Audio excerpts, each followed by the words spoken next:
Howdy chaps, and welcome back to another fantastic episode of XA Coupe Guy, where we are still, once again, working on the 50k challenge ute. So, little update. Next week we'll be back to the workshop. We have a roof skin to put on the XD, so you'll see that next week. But we're working on the 50k challenge ute at the moment. Today we are changing the passenger door. After the fantastic intro, I will show you why.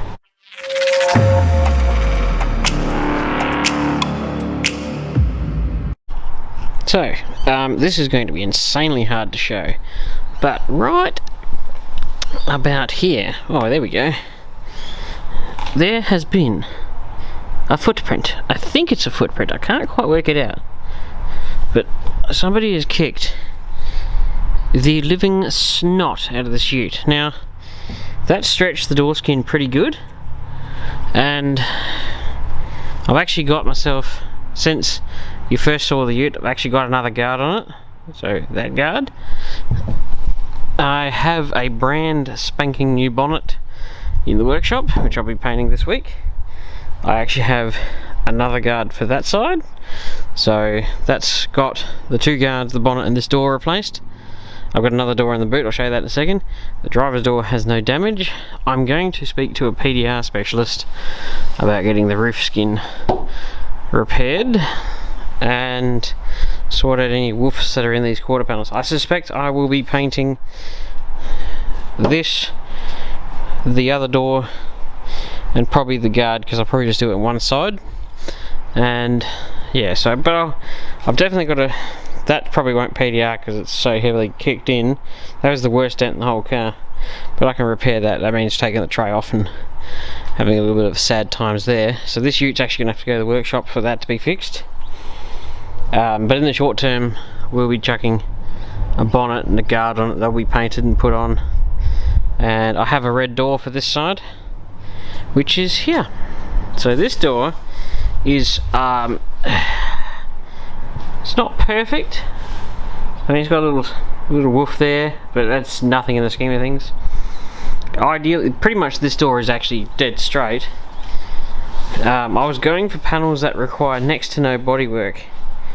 So this door doesn't have a big honking woof in the middle of it. And I'm not, you know, I consider myself to be okay at bodywork, but I just don't want to have a big patch of bog on the side of the door.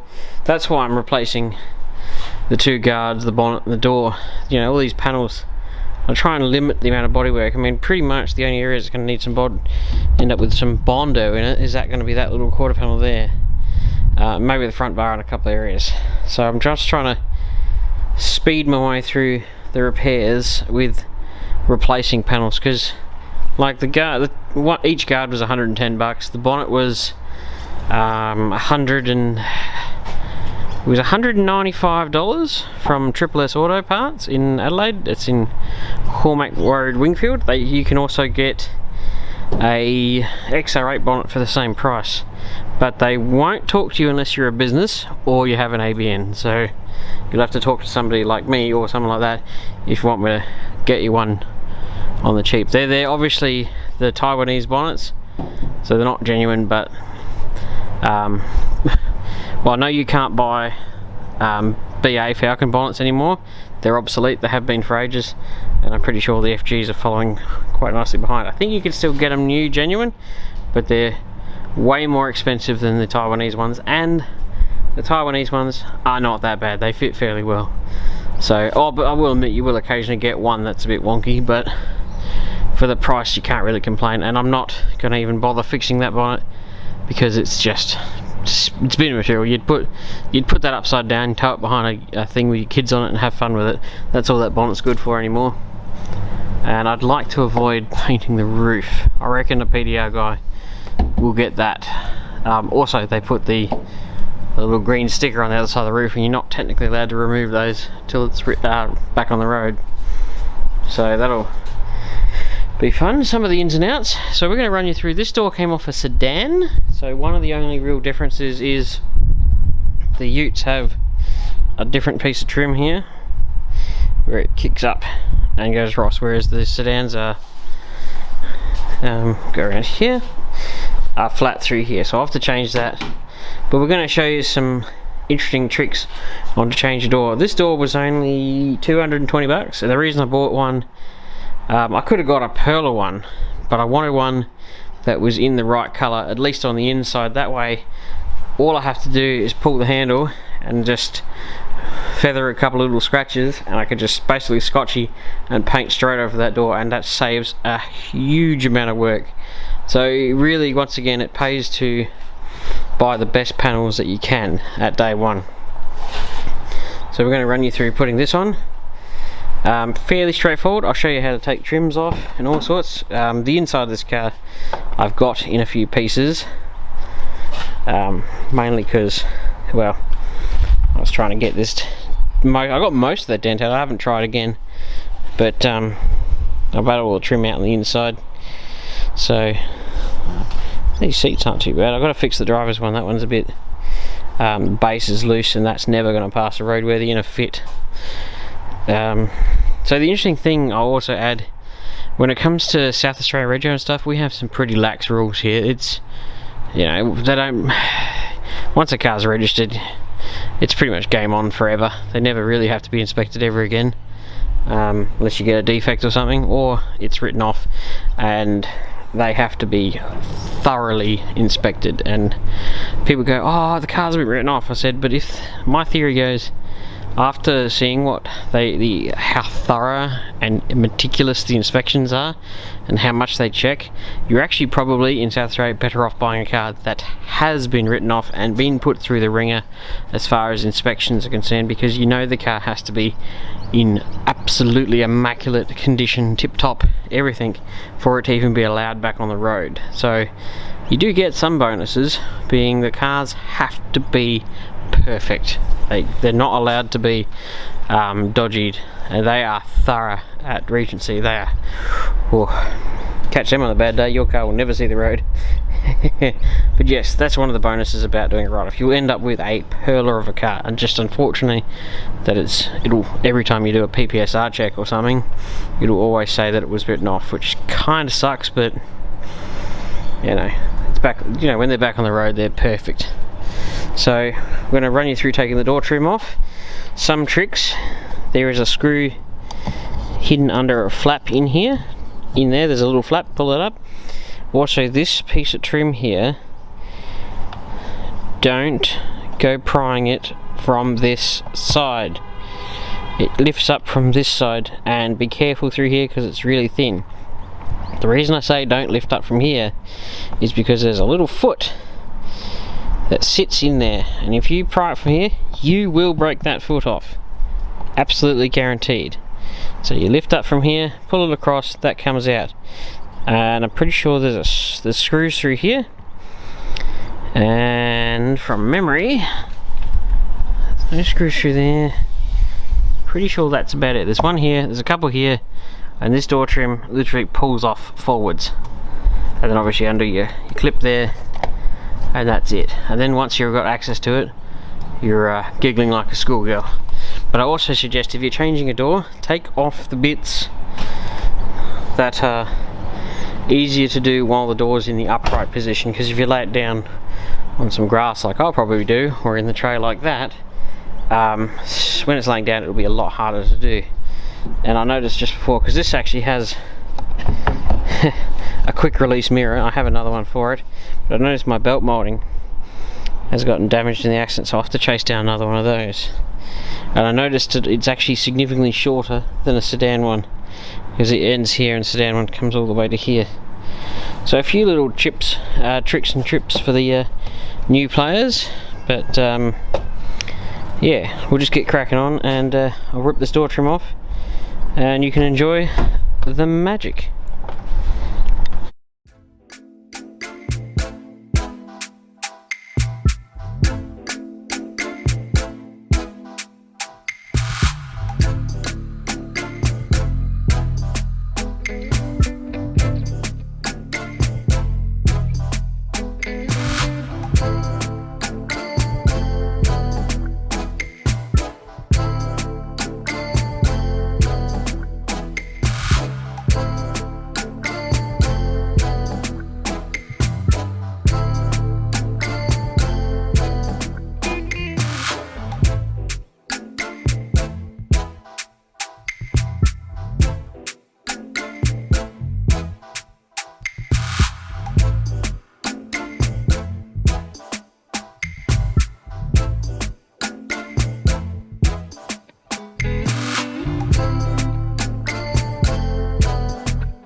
Okay, we've got the door trim off. Horrifically simple. I mean, horrifically. I did personally forget about the two at the bottom, but you know, so you're talking 1, 2, 3, 4 and 5 screws, and the door comes off, door trim comes off. This literally just pops sideways and slips up, comes out of the handle. That obviously one little clip that comes out of the window motor plug button thing, if I use my English good. I disconnected the speaker because I wanted to take the speaker out because I don't know if the other door's got one in it. I'm now going to run you through the world's simplest task of removing the door, and all you need to do is pull this plug out of here, which is in there, a little bit tricky to get to, I'll admit. Undo that bolt. There is 2 plastic clips. This is going to be hard to show, but on the hinges there's 2 little plastic clips with a little nub poking out. You pull those off, just out and out. You have to turn them sometimes, but you take them out, and then the door, once you've undone the check strap and got the wiring out, the door will quite literally lift off the hinges, like a half hinge. And AU Falcons, I think, were the first to use this style hinge to change the doors without undoing anything. You just pull the 2 clips, undo the check strap, wiring, and the door will literally lift off the car. That's how the factory do it. That factory put the doors on, get them all lined up, all the stuff, and then they pull the clips, lift the doors off. The doors travel down the production line with the car where they get assembled, and they come back on the car and drop straight back on with no issues. And that is the fastest way to remove a door. Just 2 clips, check strap, wiring, done. Door off. No issues with realigning it. Hopefully the other door will be the same. And being a modern car, there's a fair chance that the other door will go straight back on the hinges and go straight in, because they're all mass produced. So basically that's the way to strip the door down. And once you're in here, there isn't much to them. Got your window reg, you know, with the motor. I'm going to rip the mirror off in a second. The handles are fairly simple on the outside. You just take this cover off and you wind the screw in there one way or the other, can't quite remember. Take the side off and the handle just yanks out with no effort. Modern cars are so simple. They're so good. So yeah, we'll get cracking into that. I might have to stop filming for a bit so I can actually physically do the work, but that's not too bad. I'm going to try and do a sped up version. Don't have any time lapsing going today, but catch up in a second. After having a mild panic attack as a spider raced out and went up my arm, I got the wiring out, fairly straightforward. Just pulled straight out of the wall, unplugs, same as normal. I got the 2 black plastic covers out. You just yank them up, then you're left with it like that. What we're going to do is now undo the check strap, and also don't lose these, they have to go back in. Yeah, we'll just undo the check strap and we'll lift this door clean out of place. I got my mirror off. That was insanely simple. Plug, 3 screws, and you just simply pull this little cover off here. Pull that off, exposes the screws. 1, 2, 3. Also found that one wasn't actually done up, so that's good. Now we'll get this and pull the door. Alright, I'm going to try and do this while filming, which could make this go spectacularly badly.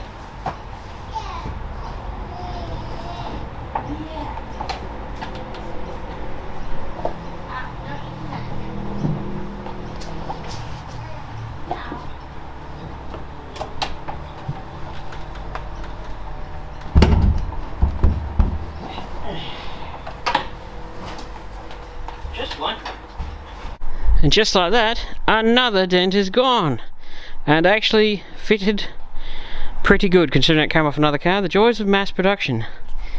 Seriously, I will definitely be repainting this side of the car, unfortunately, but at least another guard, another door. That cuts down on a huge amount of bodywork and Bondo and all that stuff. Yeah, that's a pretty good fitting door. Gotta love that. Came straight off a sedan. I've got to change that bit.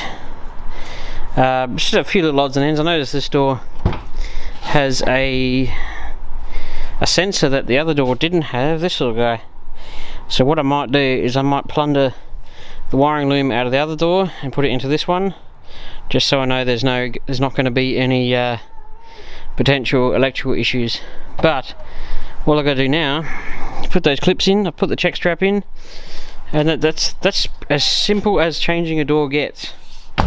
Hopefully by the end of today's video I'll have it all reassembled and looking lovely, and maybe I might just give it a quick hand polish just to get the dirt off it and just, you know, make it look a little less rubbish. But quick glance, I call that a calculated win.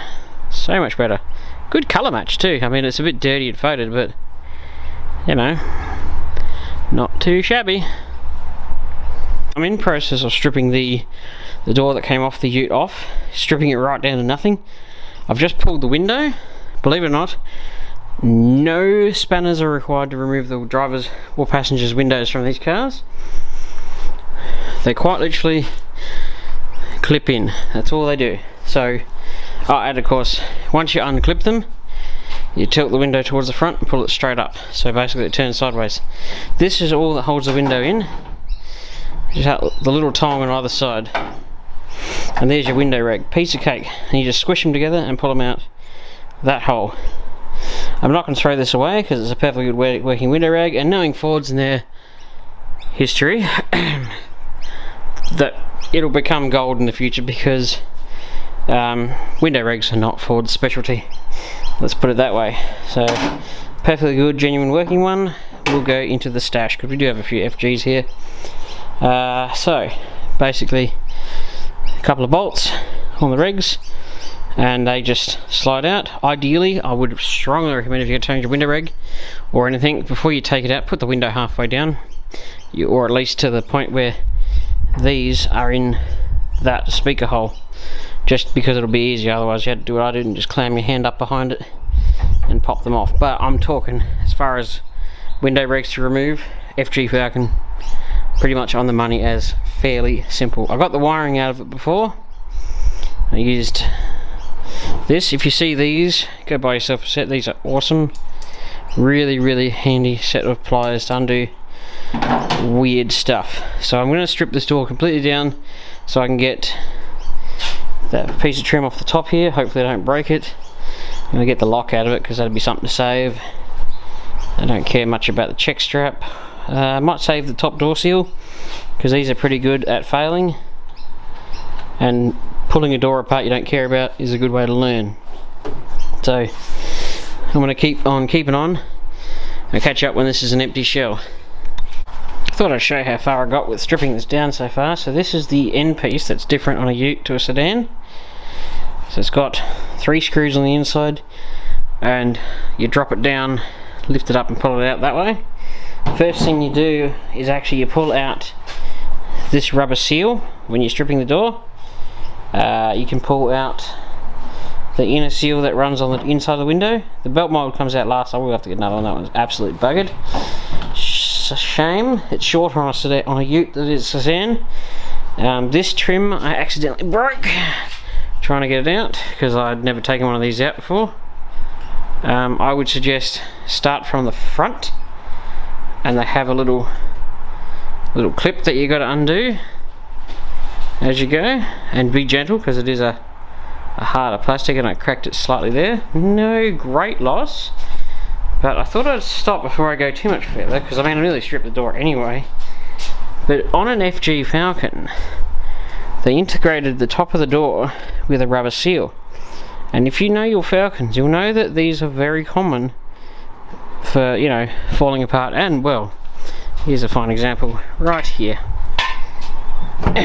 Doing this. That is so common. Pretty much you have to replace the whole thing. If you were clever and you wanted to stockpile parts in the future so you could make money, I would strongly recommend you start stockpiling the tops of the doors, because just as someone who knows cars reasonably well, and anybody wants to do them up in the future, and people will, I promise you they will, this will be a common problem that people will want to have fixed, because it looks terrible. And this one, even this one's starting to go ever so slightly in the corner. I'm still going to save it though, but it looks terrible when this is failing, doesn't it? And it just flaps around. I'm going to actually have to get a top one for this door because it bugs me that much. So I will replace that one. So this is the kind of stuff that I'm going to fix, because it's not a roadworthy problem, but it drives me mental and it detracts from the car's true goodness. I also noticed while I was taking this door apart, it reminds me very much of a VE Commodore, how they come apart. So I've taken that apart. I just got to strip. The door gets a lot lighter once you take all that junk out. Just got to get that out, and then I'm just going to dump the door. Maybe I'll save the seal, but I don't know, probably not. I'll keep the lock and the handle and stuff out of it, and then I'll switch it over to changing it out into the other door. But I thought I'd show you this stuff because this will be stuff that people will be dealing with in the future. And I know FG Falcons in the younger scene have a monstrous following. These are cars, these particular Falcons are hugely popular with young lads these days, especially this one. This is quite a fast car really, and you know, perfectly P-plate illegal, which is kind of scary. They should really do it on a power to weight ratio, which I think they might actually do. But yeah, this is why they're popular with young people, because they're a really cool car, really well built. So yeah, I'll just get through that, finish stripping that down, and we'll start swapping out the stuff in this door. So I'll have to get this window down. That's going to be fun. I'll actually have to probably plug it in for a brief second and then wind it down, and then strip this door down and put all the other stuff from the other door into this one. Hopefully, yeah, that's not too bad. I won't have to strip this one as much as the other one. So yeah, no, this one's actually better than the other one. Oh no, yeah, it's just starting to go. But yeah, I've got to change this out. So you take this seal out here once the window's out, which just pulls out. You take out this plastic trim here, which I suggested you start from the front and pull out that way. And then you just undo your 3 screws here. This drops down, lifts out, and then you got to rebuild it. But at least, you know, I don't mind giving tips and tricks. You guys can learn with me. And probably plenty of people will play with these cars in the future and want to know how the hell to take them apart. So I'm hoping it's going to be useful. Now this information will be helpful to somebody in the future. Yeah, taking the door handle out, the exterior one, you pop off this clip carefully using a T20. You see in here a little Torx bits. You wind, I think you wind it out, and a slider in here will move, and basically you just put light pressure on this, just holding onto it, pulling it up, light pressure while you're winding it out, and it'll just go pop. And then the handle, quite literally, with a little bit of finessing, you go back, up, out. That's how you take the handle out of an FG Falcon. And I believe late model Ford Focuses and things like that. So much easier. And if you were doing one of these cars to paint, like you just want to paint the outside skin, just take the handle, belt mold, mirror off, and literally you're only painting from there to there. Super easy. You don't have to strip anything off the car. I had a car, another ride off ages ago, whole car got painted because I wanted to make it really, really nice, and it was completely stripped down, ready for paint, and it was reassembled in an hour. You know, mouldings, handles, they don't take long at all to put on and off. So that's how they work. For the uninitiated, late model cars are awesome. So we've changed over all the trim on the outside. The glass from the ute is in, the wiring from the ute is in. I had to remove this from the door. I suspect, and I'm not an expert on this stuff, but I suspect this donor door came from a car with a curtain side airbag, I'd say, and the ute obviously doesn't have one. So I removed that, took that out of the wiring. These little guys, you've got to pull these red clips up before you can press down the tab. I also noticed that Ford in their infinite wisdom has put an L and an R depending on which side of the car they go in. They must have the same loom from one side of the car to the other. Well, it kind of actually makes a bit of sense. What you gotta do is flip the loom the other way around and they're the same loom. I guess they're the same plugs, everything. So the mirror plug's in here, that's where the speaker's going, that's the window motor. This one works, but it seems to be a bit slower than the other one. So that, well, if it comes to it, I will change the window rig. It's not a big deal. I know a guy. This is plugged in, handles in, so that, yeah, everything's done. All I can do is put the big rubber foam thing in here, that, well, sort of thing. Put the speaker back on, and obviously door trim, and then that is done. And I think that'll make for a nice little video. I know some chaps are not well, I don't know what people like most on my channel, but you know, if I keep it all, you know, car related, I guess that's good. But yeah, just mainly doing videos that I enjoy at the moment, and obviously this is a big thing that I'm trying to do, so I hope everybody is enjoying it, even if it is a bit different. But obviously next week we'll be back to some, well, I don't know if it's rust repairs. It's a pretty big epic panel change on an XD Falcon, so that'll be interesting. But yeah, so I'm going to stick this foam insulator back in, then the speaker holds that in, door trim on, and job done. Good thing I moved this in the shade. It was a little hot today. Anyway, stay tuned, I'll catch you up in a second. Right, first things first. Gonna want to do this and hook him into there. Now he slides into there. We now need to put, wherever I put it, of course I put it down somewhere. There it is. You put the window switch back in there, plugging that in, stick that up there. Plugging that in nicely there. Right. That's pretty much it for everything that's behind the door. That sits. The door sits sort of there, I reckon. Finds its happy place. Couple of swift hits. And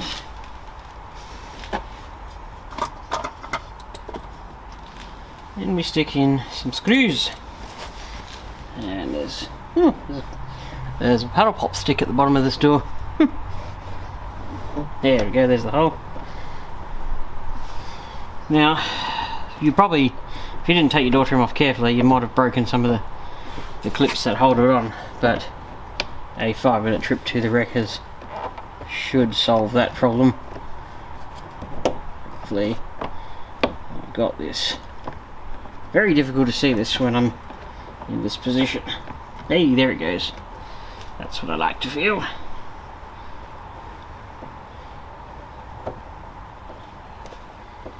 I'm hoping some of you chaps actually made it this far rather than switching off, but who knows.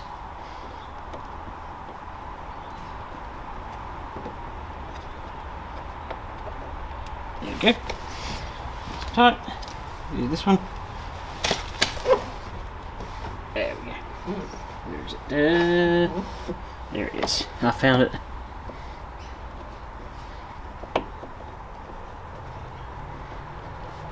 Albeit I'm using basic tools at the moment, but in the workshop you would use a electric drill to put these screws back in. But I'm just working at home and I don't have all my good gear. All the gear and no idea. Now this guy goes back in. I'll pre-start that one. Yep.